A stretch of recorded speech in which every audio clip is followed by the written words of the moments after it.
ನಮಸ್ತೆ. ಸೌಮ್ಯ ಸುರೇಶಾಚಾರ್ ಯೂಟ್ಯೂಬ್ ಚಾನಲ್ಗೆ ಸ್ವಾಗತ. ನಾನು ಸೌಮ್ಯ. ಎಲ್ಲರಿಗೂ ನಿತ್ಯ ಪ್ರಾರ್ಥನಾ ಸ್ತೋತ್ರದ ಲೋಕಕ್ಕೆ ಸ್ವಾಗತ. ಶಮಂತಕೋಪಸ್ಯಾನ ಸಂಕ್ಷಿಪ್ತವಾಗಿ, ಶ್ರೀಕೃಷ್ಣನು ಜರಾಸಂಧನ ಭಯದಿಂದ ದೂರವಾಗಿರಲು ಸಂಕಲ್ಪಿಸಿ ದೇವಶಿಲ್ಪಿ ವಿಶ್ವಕರ್ಮನಿಂದ ಪಶ್ಚಿಮ ಸಮುದ್ರದಲ್ಲಿ ಸರ್ವಲಕ್ಷಣ ಸಂಪನ್ನನು, ಸರ್ವಾಲಂಕಾರ ಭೂಷಿತನು, ಸರ್ವ ಫಲಪ್ರದನು, ಸರ್ವರೋಗ ವಿನಾಶಕನು, ಸರ್ವಕಾಮಪ್ರದವೂ ಆದ ದ್ವಾರಕೆ ಎಂಬ ಮಹಾಪಟ್ಟಣವನ್ನು ನಿರ್ಮಿಸಿದನು. ಅಲ್ಲಿ ಶ್ರೀಕೃಷ್ಣನು ಯಾದವ ಸಮೂಹದೊಡನೆ ವಾಸಿಸುತ್ತಿದ್ದನು. ಅವರೆಲ್ಲರೂ ಸತ್ಯಸಂಧರು, ಶ್ರೇಷ್ಠರು, ಸರ್ವಲಕ್ಷಣ ಸಂಪನ್ನರು, ಸರ್ವಶಕ್ತಿ ಯುಕ್ತಿ ವಿಶಾರದವರು.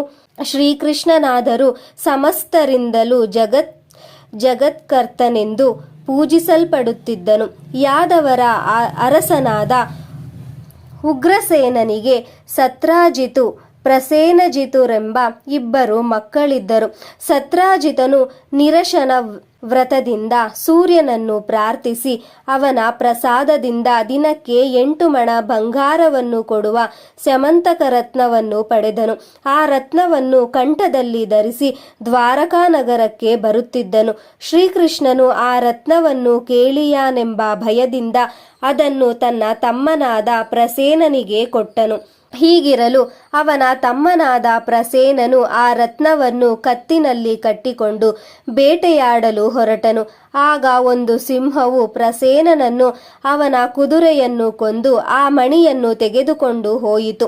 ಕೂಡಲೇ ಅಲ್ಲಿಯೇ ಇದ್ದ ಜಾಂಬವಂತನೆಂಬ ಕರಡಿಯು ಆ ಸಿಂಹವನ್ನು ಕೊಂದು ಆ ಮಣಿಯನ್ನು ತೆಗೆದುಕೊಂಡು ತನ್ನ ಗುಹೆಗೆ ಹೋದನು. ಅಲ್ಲಿ ತನ್ನ ಮಗಳು ತೂಗುತ್ತಿದ್ದ ತೊಟ್ಟಿಲಿಗೆ ಆ ಮಣಿಯನ್ನು ಕಟ್ಟಿ ಅಲಂಕಾರ ಮಾಡಿದನು. ಈ ಯಾವ ಸಂಗತಿಯು ಸತ್ರಾಜಿತನಿಗೆ ತಿಳಿಯದು. ಎಷ್ಟು ದಿನಗಳು ಕಳೆದರೂ ಪ್ರಸೇನನು ಬಾರದೆ ಶ್ರೀಕೃಷ್ಣನು ಮಣಿಯ ಆಸೆಗಾಗಿ ತನ್ನ ತಮ್ಮನನ್ನು ಕೊಂದು ಮಣಿಯನ್ನು ಅಪಹರಿಸಿರುವನೆಂದು ಸತ್ರಾಜಿತನು ಕೃಷ್ಣನನ್ನು ದೂಷಿಸಲಾರಂಭಿಸಿದನು. ಕೃಷ್ಣನಿಗೂ ಈ ವಿಚಾರ ತಿಳಿಯಿತು. ಈ ಅಪವಾದವನ್ನು ಕಳೆದುಕೊಳ್ಳಲು ಕೃಷ್ಣನು ಸತ್ರಾಜಿತುವೇ ಮೊದಲಾದ ಯಾದವರೊಡನೆ ಕಾಡಿಗೆ ಹೋದನು. ಅಲ್ಲಿ ಪ್ರಸೇನನು ಸತ್ತು ಬಿದ್ದಿರುವುದನ್ನು, ಹಾಗೆಯೇ ಸ್ವಲ್ಪ ದೂರದಲ್ಲಿ ಸತ್ತು ಬಿದ್ದಿರುವ ಸಿಂಹವನ್ನು ಬಿಲದ ಬಳಿ ನೋಡಿದನು. ಕೃಷ್ಣನು ಸಕಲ ಯಾದವರನ್ನು ಬಿಲದ ಬಾಯಿಯ ಬಳಿ ನಿಲ್ಲಿಸಿ ತಾನೊಬ್ಬನೇ ಗುಹೆಯನ್ನು ಪ್ರವೇಶಿಸಿದನು. ಅಲ್ಲಿದ್ದ ಅರಮನೆಯಲ್ಲಿ ಒಂದು ತೊಟ್ಟಿಲು ಕಟ್ಟಿದ್ದಿತು. ಅದರ ಮೇಲ್ಭಾಗದಲ್ಲಿ ಪ್ರಕಾಶಮಾನವಾದ ರತ್ನವು ಕಟ್ಟಲ್ಪಟ್ಟಿದ್ದಿತು. ಅಲ್ಲಿ ಜಾಂಬವಂತನ ಮಗಳಾದ ಜಾಂಬವತಿಯು ಸಿಂಹ ಪ್ರಸೇನಮವಧೀತ್, ಸಿಂಹೋ ಜಾಂಬವತಾ ಹತಃ, ಸುಕುಮಾರಕ ಮಾ ರೋದಿಹಿ ತವ ಹೇಷಃ ಸ್ಯಮಂತಕಃ. ಪ್ರಸೇನನನ್ನು ಸಿಂಹನು ಕೊಂದಿತು. ಸಿಂಹವನ್ನು ಜಾಂಬವಂತನು ಕೊಂದು ಹಾಕಿದನು. ಕೋಮಲಾಂಗದ ಕಂದನೆ, ಅಳಬೇಡ, ಈ ಸ್ಯಮಂತಕ ಮಣಿಯು ನಿನ್ನದೇ, ಸುಖವಾಗಿ ಮಲಗಿ ನಿದ್ದೆ ಮಾಡು ಎಂದು ಹೇಳುತ್ತಾ ರತ್ನವನ್ನು ಮಗುವಿಗೆ ತೋರಿಸುತ್ತಾ ತೊಟ್ಟಿಲನ್ನು ತೂಗುತ್ತಿದ್ದಳು. ಕೃಷ್ಣನು ಅಲ್ಲಿಯೇ ನಿಂತು ಜಾಂಬವತಿಯನ್ನು ರತ್ನವನ್ನು ನೋಡುತ್ತಿದ್ದನು. ಜಾಂಬವತಿಯು ಕೃಷ್ಣನನ್ನು ಕಂಡು ಕೂಡಲೇ ಅಲ್ಲಿಂದ ಹೊರಟು ಹೋಗುವಂತೆ ಹೇಳಿದಳು.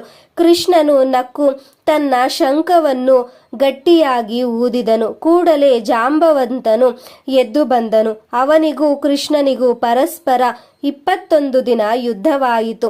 ತಾನು ಅಜೇಯನಾದರೂ ಕೃಷ್ಣನನ್ನು ಸೋಲಿಸಲು ಆಗದಿರುವುದನ್ನು ಗಮನಿಸಿ ಜಾಂಬವಂತನು ಶ್ರೀಕೃಷ್ಣನು ವಿಷ್ಣುವೇ ಸರಿ ಎಂದುಕೊಂಡು ತ್ರೇತಾಯುಗದ ಶ್ರೀರಾಮನನ್ನು ಸ್ಮರಿಸಿದನು. ಆಗ ಕೃಷ್ಣನೇ ಅವನಿಗೆ ರಾಮನಾಗಿ ಕಾಣಿಸಿಕೊಂಡನು.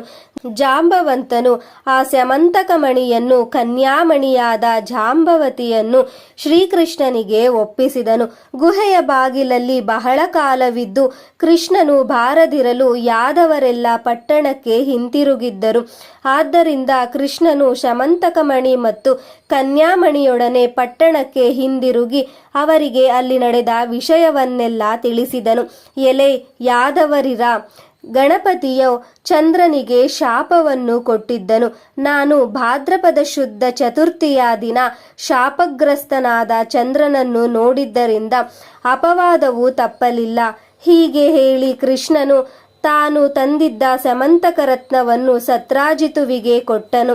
ನಂತರ ಸತ್ರಾಜಿತುವು ತನ್ನ ಮಗಳಾದ ಸತ್ಯಭಾಮೆಯನ್ನು ಶ್ರೀಕೃಷ್ಣನಿಗೆ ಮದುವೆ ಮಾಡಿಕೊಟ್ಟನು. ಆ ರತ್ನವನ್ನು ಅವಳಿಗೆ ಬಳುವಳಿಯಾಗಿ ಕೊಟ್ಟನು. ಕೃಷ್ಣನು ಸತ್ಯಭಾಮೆಯೊಡನೆ ದ್ವಾರಕೆಗೆ ಹಿಂತಿರುಗಿದನು. ಯಾರೇ ಆಗಲಿ ಭಾದ್ರಪದ ಶುದ್ಧ ಚತುರ್ಥಿಯ ದಿನ ಚಂದ್ರ ದರ್ಶನ ಮಾಡಿದರೆ ಈ ಸಮಂತಕೋಪನ್ಯಾಸವನ್ನು ಕೇಳಿ ತಮಗೆ ಬಂದ ಅಪವಾದವನ್ನು ಪರಿಹರಿಸಿಕೊಳ್ಳಬಹುದು. ಅವರ ವಿಘ್ನಗಳೆಲ್ಲವೂ ಪರಿಹಾರವಾಗಿ ಸರ್ವ ಕಾರ್ಯಸಿದ್ಧಿಯೂ ಜಯವೂ ಪಾಪಕ್ಷಮೆ. ವಿದ್ಯಾರ್ಥಿಯು ವಿದ್ಯೆಯನ್ನು, ಧನಾರ್ಥಿಯು ಧನವನ್ನು, ಇತರರು ಅವರವರ ಇಷ್ಟಾರ್ಥಗಳನ್ನು ಪಡೆದು ಸುಖದಿಂದ ಇದ್ದು ಕೊನೆಗೆ ಮೋಕ್ಷವನ್ನು ಪಡೆಯುವರು ಎಂಬಲ್ಲಿಗೆ ಶಮಂತಕೋಪನ್ಯಾಸ ಸಂಪೂರ್ಣವು. ಧನ್ಯವಾದಗಳು. ಯಾರೆಲ್ಲ ನನ್ನ ಚಾನಲನ್ನು ಸಬ್ಸ್ಕ್ರೈಬ್ ಮಾಡದೆ ನೋಡುತ್ತಿದ್ದೀರೋ ದಯವಿಟ್ಟು ಚಾನಲನ್ನು ಸಬ್ಸ್ಕ್ರೈಬ್ ಮಾಡಿಕೊಳ್ಳಿ ಹಾಗೂ ನಿಮ್ಮ ಫ್ಯಾಮಿಲಿ ಮತ್ತು ಫ್ರೆಂಡ್ಸ್ಗೆ ಶೇರ್ ಮಾಡಿ. ದೇವರ ಕೃಪಾ ಕಟಾಕ್ಷ ಎಲ್ಲರಿಗೂ ದೊರಕಲಿ. ಸರ್ವೇ ಜನಾಃ ಸುಖಿನೋ ಭವಂತು.